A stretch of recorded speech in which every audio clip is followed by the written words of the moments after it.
and we are live 2025 coming in with a bang.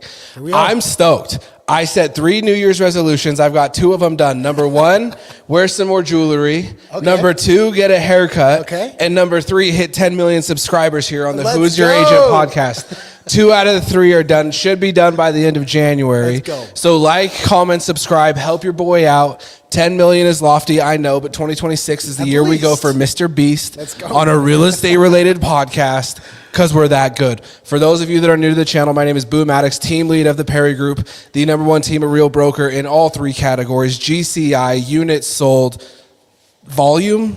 I think that sounds right. Everything. And what's going to be coming out in the next couple of weeks, we will be the top 10, top 12, in the top 15 teams in the nation.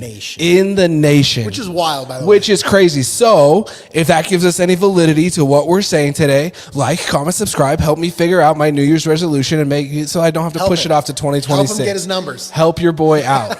And you are. My name is Tony Acosta, guys. Thank you guys so much for being here. Principal broker, been in it since 2012. And it's been quite the ride here these last 12 months. Feel good about it? We'll probably talk about that. Feel good about it? Absolutely. I have learned more in the last 12 months about how to play this game at a high level than I did in the last 11, and that's saying something. I've been a broker. I've owned an agency, but it's different here. There's levels to this. There's levels to this. And I am super excited, and I know I say this almost every single time when we jump into the podcast. This is a topic today that I am insanely opinionated on. Turns out I'm pretty damn opinionated on a lot of topics that we cover here on the I almost said the Who's Your Agent podcast. That's like 2 years ago, on the Future Agent podcast. And that is developing a niche. That is finding your core demographic and going after a specific group of people. Why is this so difficult for so many real estate agents? Well, I think the first thing is this is the first time in your business where you're going to have to say no to certain clients. This is going to be the first time where you're not trying to be everything to everybody, and that's really, really difficult until you see the success that comes from it. Yeah, it's difficult because you feel this FOMO, right? And when you're new, I get it, even though I would make the argument that the sooner you can figure this out, the quicker you're going to actually have some success. But this game is going to become a specialist game instead of a generalist. So the analogy that I always share is you don't want to be vanilla ice cream. There's too much of that. Some people like chocolate chip, Rocky Road with whatever, strawberry syrup and gummy bears. If you can become that for your specific group of people, then there's going to be more business than you know what to do with. I think what we're going to talk about today is how do you craft that? And more than that, how can you avoid some of that FOMO? How can you start to run your business like a business in a way that can give you the confidence needed to, as you said, there are going to be certain people that maybe you can't service. Walking away from that potential commission check, I think, is going to be key. When we talked about the cons, let's talk about the pros, because this is something I'm super opinionated on. When I was in production, my average was 93 transactions in a very small 20-mile radius. It was a very specific product type. It was a very specific dollar amount, and it meant that I had to say no to a lot of business. Why do you do that? Because 93 transactions a year is 93 transactions a year. And more than that, if you want to be known as an expert, if you want to be known as the local community expert, the person that you go to if you're buying this specific product type, you have to steer into this. And I think this is so important, especially for any agents that are listening in Utah. This is what I think we're going to see the biggest market shift happen in the next 3 to 5 years, is we're going from generalist to specialist really, really quickly. I remember when I first started 11 years ago, you had people that were saying you need a database of 5,000 people. You need a database of 10,000 people. I completely think it's the opposite at this point. I used to be that person. And I think that there's a lot of people that still are those people today, and that's still what's being taught in a lot of markets, in a lot of marketplaces. But I think that that's dying really, really quickly. And I think that you have things like social media, which are bringing this to the forefront of everybody's knowledge. What is your market going to be? I don't think it matters what you think it's going to be. If you can figure out this principle, and I think it takes time. I think it takes 12 to 24 months to really develop this out to the point where that is where the majority of your business is. But if you can figure this out, this is where I keep saying, that's where this job gets to be a lot of fun. And that's where you bring a very unique perspective, because being a builder agent, you're forced into this. Yeah. You can't don't have a list choice. Properties. Yeah. If your buddy says, hey, can you help me sell my house? The answer is no. You have to refer it out. And so that's why I think you have such a unique perspective on this, because again, you were forced to do this by default.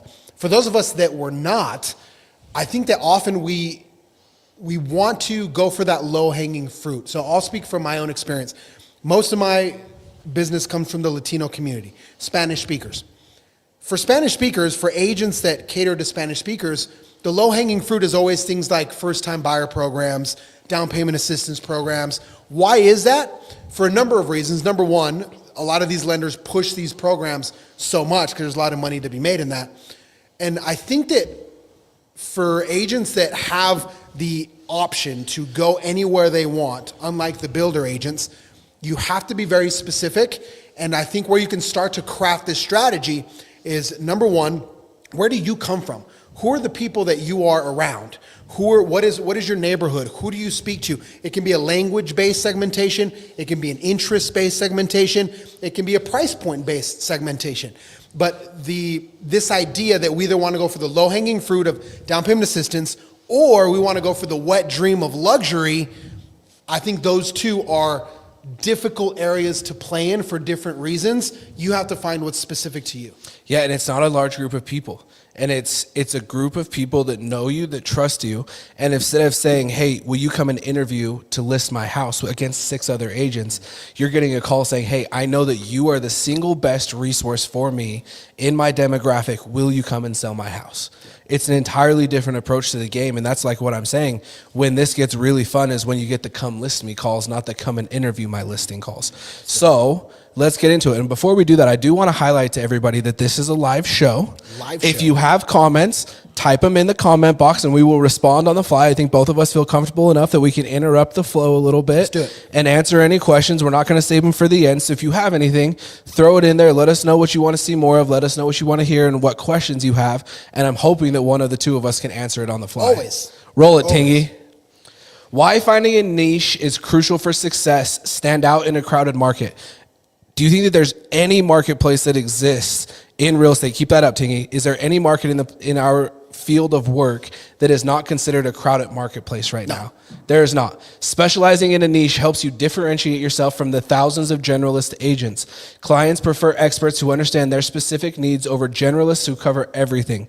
Build authority faster. Focusing on a niche allows you to develop deep expertise and position yourself as the go-to agent in the area. Over time, this leads to more referrals and recognition in your chosen marketplace. So as you have developed this, and like you said, mine was forced upon me, talk to us a little bit more about what you have experienced are the results of you becoming a hyper-fixated local niche down agent. Yeah, I think for me, it started coming to focus when I became a broker. Because I went from just working on my own clients, doing my own showings, to then now having to be responsible for other agents. So when you sit down and you say, okay, how do I help these agents be successful? You start looking at personality. You start looking at demographic. You start looking at the kinds of clients that people are closing.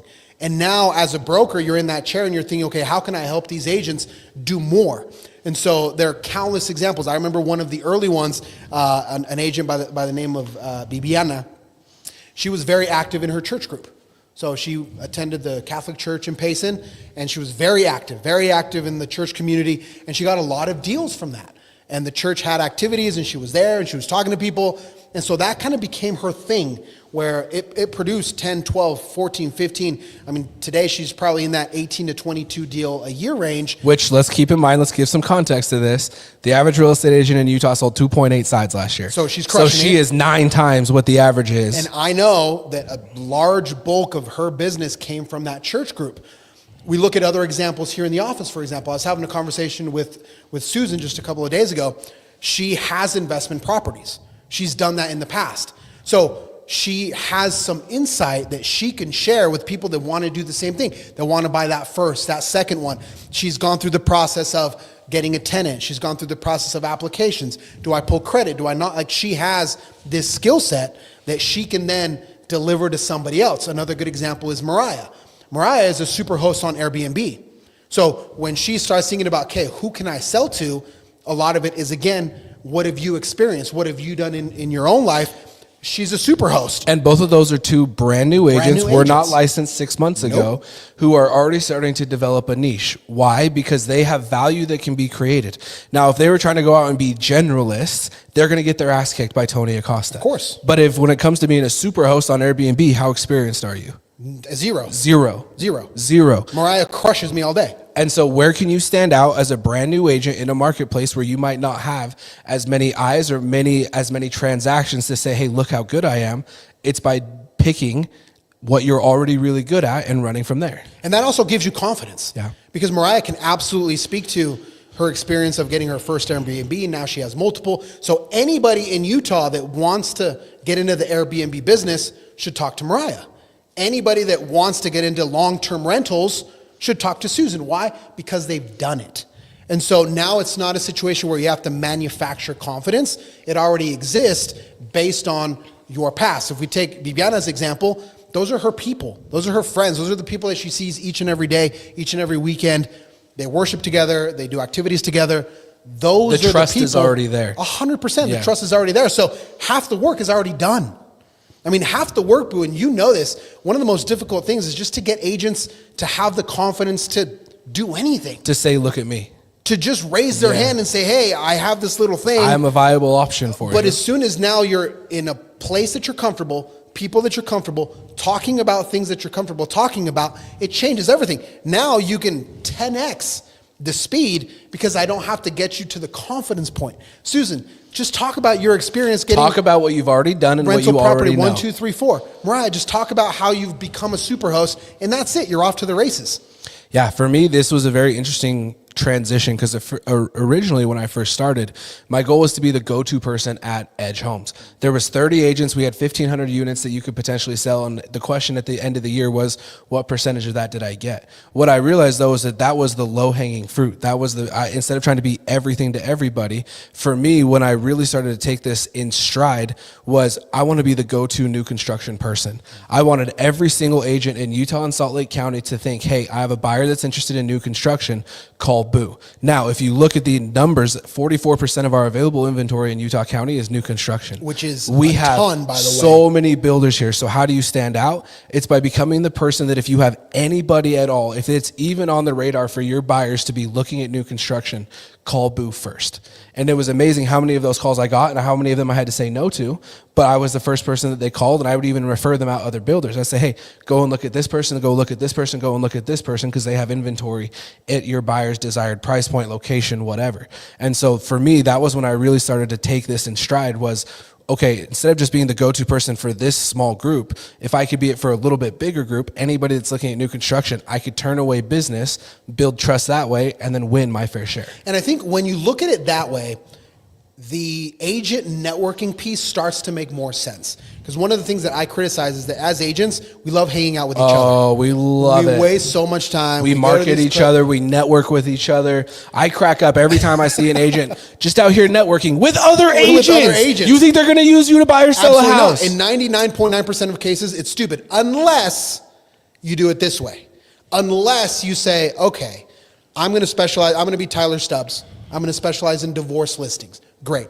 So I need to go find someone that can do first-time Spanish-speaking buyers. I need somebody that can do new construction. I need somebody that can help investors that want to flip.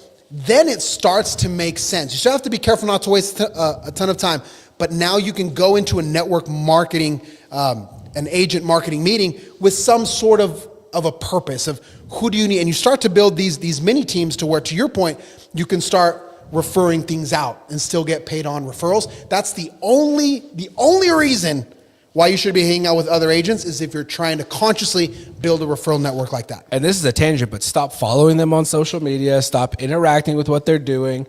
Stop copying what they're doing because they have their own demographic that they're going after, hopefully. And if they don't, then it's an even bigger reason not to follow them. So point number 2, Tingy. God, my eyes are getting bad. How to identify the right niche for you to consider your strengths and passions.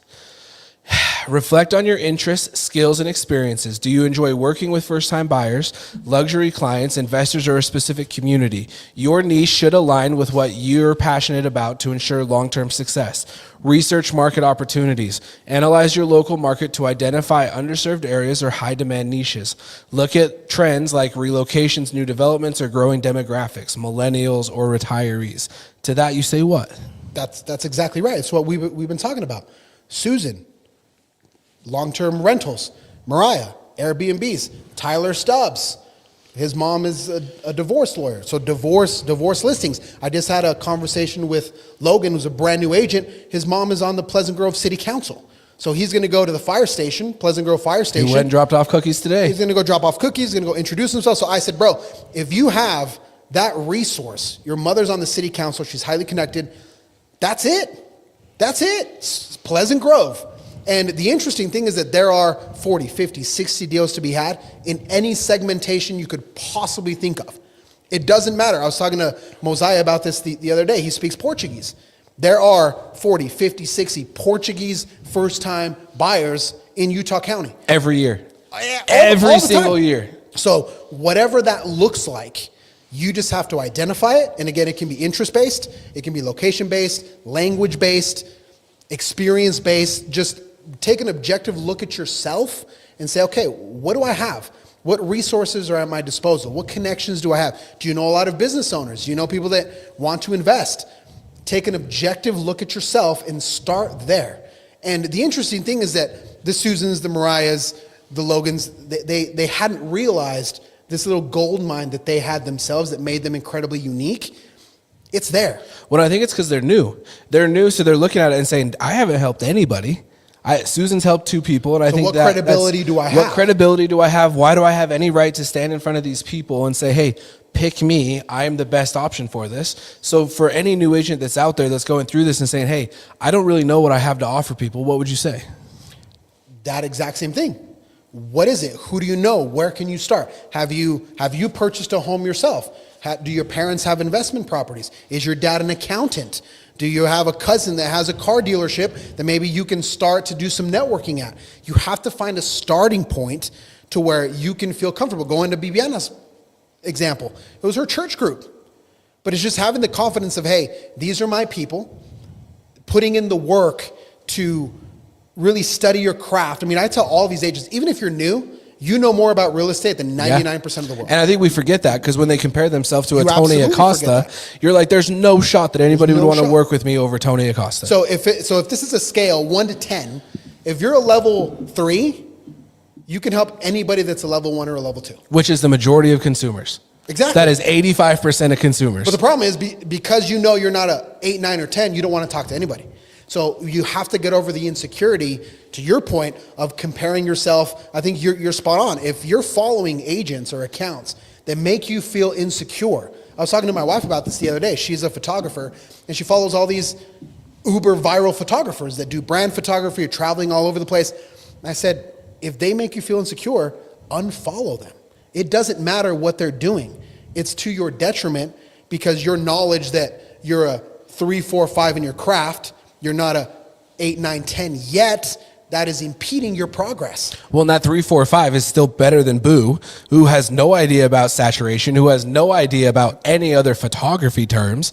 You're the person I would call. You're the go-to person that I would refer to. 100%. And so identifying what you're interested in, what you care about, what you can be an expert in, because I promise you there is something that you can be an expert in immediately, is a great way to go. The other thing, if you're an experienced agent, you've done 15, 20 transactions in your 4 or 5 years in the business, my advice would be go through those 20 transactions and pick out the 2 or 3 demographics of people that you just resonated with. The people that when you got paid at the end of it, you were like, damn, I got paid 2.5% to go and work with that person. If I could fill a pipeline with 20 of those people, you're set. You are loving this job. It's not a grind. The burnout doesn't exist. Why? Because you're working with 20 people that you identify with, and more than that, 20 people that you know you are the single best option for them to be using in that situation. Yeah, and look at your past. Brian's another great example. Marine guy, military guy. There's no reason why, with his skill set, he shouldn't crush. He shouldn't be the VA agent for ex-Marines in Utah County. There's no reason why you I have shouldn't be there. Kemish, who started with us last year, did I think $8 million in his first year. Since January 1st, for those keeping score at home, today is the 6th, has wrote 5 contracts this year. Where did 3 of those come from? New construction. Why? Because he has built homes. He has sold homes that he built. This dude is an expert on new construction. Even though he's only a year into it, is he better at new construction than most agents proclaiming to be new construction agents? Absolutely. Why? Because he actually knows what something is when a builder says, hey, this is what we have left to finish your house. And example after example after example. The last one I'll share is Renee. Renee loves tacos. He loves Mexican food. So he did a couple of giveaway reviews at these taco shops. From that, he was invited to an event where he was at yesterday with a little booth, little table. He got 24 contacts just from that one activity alone that came from the giveaway at the taco shop because he loves tacos and he happened to love that place. And he didn't know who the owner was, but he said, hey, I want to do a giveaway. Can I do a video? Sure, absolutely. Come do it. Now he's, again, at an event, meeting people, shaking hands. His people, 24 warm connections. 24 warm connections. He already is the trusted, validated source. Even if he's a newer agent, even if he's been in this for just a couple of years, they don't care. They came up to him. They don't care. They asked him questions. And I'm having a conversation with him yesterday, and his phrase was, I never thought this was going to go so well. But it came from going to the taco shop, making a little bit of content. So that was a smart realization on his point that, hey, I love tacos. I love tacos. I want to find other people that hit love up tacos. every single small business taco shop and start there. You never know where something is going to lead. Well, now it's really cool too, because we asked him this in team meeting just before the break. I asked him, I said, Renee, tell me this. How much are you spending on these giveaways? You're giving away $50. You're giving away $100. How much are you spending on that? And do you know what he said? Do you remember? 0. He said $0. So not only is he able to put in, if he's at $100 a month on these giveaways, he's putting in $1,200 back of free marketing into his account, if you want to call it that, and he's not having to pay for a dime of it, and he just got 24 leads that will be paid out at SOI tiers that he paid $0 to acquire. And those are all 24 people that know him, that trust him, and already look at him as the go-to expert. Why? Not because he's been a broker for 13 years and knows what he's doing and because he's been crushing it, but because he loves tacos. And here's the thing. His taco video didn't go viral. Did not go viral. Didn't go viral. No. He didn't get a bunch of comments. He didn't get people saying, come list my house. It was an average video, a couple hundred views. I think got like 1,500. Nothing crazy. But from that, 24 warm connections that he met, shook his hand, gave him his business card, answered questions. That's the game. So let's do some quick math. Let's say he converts at a 20% rate, which I think when you're going after your local, your specific niche is a very attainable conversion rate. Renee just put 5 transactions into the pipeline for 2025, and it's not even January 15th. Times what? 5 times what? $8,000? It's Yeah. $40,000 in GCI. From a taco video, bro. Off of negative $12,000 in advertising. So hopefully these examples are giving you guys a little bit of insight. Tingy, you can take that FaceTime if you need to. Is it your girlfriend? Oh, no. It's all good. But having there, said that, negative $1,200 worth of marketing spend to get 24 leads. If you can convert at a 20% clip, you just sold 5 houses, dude. That's the You game. just sold 5 houses, netted $40,000 worth of income, and it's people that you want to work with. These are people that already know him, that trust him, that love him, and are excited to work with him. So if you're watching this and you're thinking, okay, this sounds good. These guys got a little bit of public speaking skills. This dude has improved tremendously, by the way. I get it. I'm drinking the Kool-Aid. Start small. It's not crazy. Start small. Start with what you love. These aren't viral He's videos. already going to go to the taco shop. He's already going to be in the taco what shop. He said. He's like, I'm going anyway. Yes. Might as well Take be out there. your phone and start filming. It's not that confusing. not that Which leads really well into point 3, I think. Examples of popular real estate niches: first-time home buyers, luxury properties, townhomes and condos, or downsizing seniors; investment niches, multifamily properties, vacation rentals, or house flipping; lifestyle niches, eco-friendly homes, urban living, golf and resort communities, taco shop lovers. Did we leave any off of the list? There's an infinite amount. And I was thinking about your comment that you made to one of the builders that we met with that is trying to sell those townhomes. Dozens of townhomes, right? And my comment to him was, if there's anybody in Utah County, maybe even the entire state, that knows how to sell townhomes between the price range of $400,000 and $500,000, it's this dude. 100%. There is nobody else. And so, but again, that comes from your previous experience. Yeah. And that is a very, very strong differentiator to where, like I tell agents all the time, you got to own that.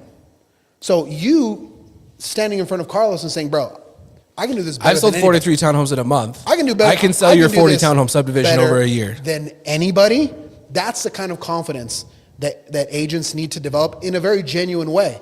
In your case, it comes from experience. But here's the reality. I have sold hundreds of townhomes in Utah County at that price point. But the second that I walk into the taco shop and say, "Que pasa?" let me do a taco giveaway with me, I'm getting my ass kicked. I lose to Renee, who has not sold as many houses as I have. So that's where this is so powerful for these real estate agents that are trying to say, hey, what can I do to make 2025 just a little bit different than 2024? It's this. It's identify your clientele. We just put up on the screen every version of, not every, because there's hundreds of these different demographics. Just ask ChatGPT. Ask ChatGPT, hey, this is who I am. Who do you think I should go and target? My advice is if you've never done the exercise, find 2 or 3 of these demographics and go and ABC test this. Go and test and say, hey, who am I going to resonate with the most and the quickest, and who am I energetically going to resonate with? Because those 24 people that Renee just got, Renee's going to love working with every single one of them. Of course. They are all going to be his target people. Find your 2 or 3 demographics that we just put up there and say, I'm going to go and attack these 3 people with my prospecting time. You have 2 hours a day minimum, hopefully, of prospecting time. If you don't, then there's your doctor's orders. Start right there. But you have so many agents that walk into the office every other day and say, hey, what should I be doing today? This is it. This is it. Spend time identifying them, figure out how to get in front of more of them, and then go and figure out how to convert at a higher rate, and you will have transactions out the ears. Let's do the math. If you have 100 people in your database, statistically speaking, the average person sells or moves, at least in my target demographic, every 5 years. So that means that 20 of those people are going to be going every single year and transacting. If you can convert it at a 25% clip, that's 2.5 to 3 transactions from a 100-person database. It's not that confusing. It's not. And that puts you at the industry average. It's not. And so just get into the mindset that you're going to have to specialize. Just like a doctor, you go to the foot doctor, you go to the eye doctor, you go to the skin doctor, you go to whatever it is. Lawyers in the same way. You go to the small claims lawyer, you go to the immigration lawyer, you go to the divorce lawyer. There are specialists for a reason, and there is enough business in any of those groups. If there's a book that I highly recommend that you read, it's called The Blue Ocean Strategy. Phenomenal book. Blue ocean, red ocean full of blood, a bunch of sharks, highly competitive. That's where most people want to play. And that's why that glaring statistic that most people only sell what? 2-3 homes a year? 2.8. Why? Because that's your uncle that just happened to want to sell. That's your best friend that just got married and needs a condo. That's it. There's nothing beyond that. When you find your blue ocean, even if it's a little blue pond, like Renee, like Mariah, like Susan, like Mosiah with the Portuguese speakers, that's where you're absolutely going to thrive. And to your point, that's where you're actually going to start enjoying what you're doing because these are your people. Well, that's where you can kick experienced agents' asses. Like I said, if I try to go into the taco shop and say, hey, let me do a giveaway with you, the dude's going to laugh at me and say that'll be $12.50 for your carne asada. What is this gringo doing here? Yeah, shut up. You're not the target market. Facts. I'm out. And Renee, who has not done as many transactions as I have, will destroy me. Of course. And it's an uphill battle for me in that space. Yeah. Last point, Tingy. Build your brand around your niche. Tailor your messaging. Create marketing materials and online content that speak directly to your niche audience. Highlight your expertise in solving their unique challenges and delivering value. Optimize your online presence. Focus on SEO keywords and content related to your niche. The social media, let's see. Use social media to post niche-specific insights, client success stories, and local market opportunities. Now, I love this being the last point because this is where agents, I think, have it backwards. Don't stress follower count. Don't stress views. Don't stress DM saying, son of a biscuit, Tony, I wanted that 3-bed, 2.5 bath that you just posted. Yep. Send me the contract. I'll take it. That's not a social media win. Renee, who got 1,500 views, is that viral? No. Did anybody DM him and say, hey, I'll take the tacos with this house. Here's the MLS number. Send me the contract? No. So do we track views? No, because I would rather have 150 views from my target demographic rather than 15,000 views from people that don't know me and are never going to use me to transact and don't care about me. This is not a popularity contest. This is a branding contest. Yeah, so stop buying views from Slovenia. You're not fooling anybody. And then I think the last point is, once you've identified the core group, think about what they need and really become an expert. The best example that I've seen of this are agents that specifically work with investors. Everybody wants to work with investors. Everyone's like, oh, if I can find an investor that'll buy 10 properties a year and I can find 5 of those, I'm set. Great, but what are these investors going to want to know? Do you know how to run numbers? Do you know what they're looking for? Do you know the difference between appreciation and cash flow? Can you calculate a cap rate? Do you know how to calculate a cap rate? Do you know how to put together a pro forma? Do you know all the tax benefits and this and that? Do you understand that world? Do you understand that game? If you sit down and you say, okay, I want to do investment properties because I'm Susan, okay, great. You have to learn your craft. Do you understand what these people are going to need once you get them through the door? And can you deliver? Work on your communication skills. Work on what they need specifically so that you can then actually deliver a good product. So there are 2 parts to this. You do have to identify who you're talking to, great, but then can you actually deliver what they need? In Renee's case, it's going to be a lot of first-time buyers, Spanish speakers. Education is going to be key. So I said, bro, you have to become a better public speaker. You have to throw yourself in and do some of these educational seminars. That's what these individuals are going to want to know. A lot of them are going to be first timers. Can you deliver? In Tyler's case, divorces. What does that look like? What are the demographics? You have a couple of clients. You have the attorney themselves that needs to get this house sold. They need to have a dollar amount attached to a CMA that is close enough that the judge can do what the judge needs to do. And you have 2 disgruntled people that don't like each other very much anymore that you have to figure out how to pacify and bring together. You see like how much of this is just more than let me show you 400 houses until you pick the one. But this is a skill set game. And the sooner that you can identify your target market, the quicker you can add the necessary skills to the bag. And it's way easier than saying, I'm going to be everything to everybody, because I promise you, 2 things are going to happen. Number 1, you are never going to be able to add enough skills. Number 2, you are not going to be adding the relevant skills that you need in order to be successful at this. You are not going to add the nuance that this job requires. And you're going to be driving from here to 200 miles away saying, I got you, don't worry about it. I'll see you in 4 hours and I'll be there with a smile on my face. You're going to put more miles on your car. You're going to do less transactions, but at least you'll be able to say, hey, I helped a person here and I helped a person here and I helped a person here. And maybe when you're new, you have to do a little bit of that. Oh, I think when you're new, you got to grind. You got to hustle. But the sooner you can get out of that, though, the better. And I think that people can get out of that sooner than they realize. It doesn't need to be 5 years in. It doesn't need to be 6 years in.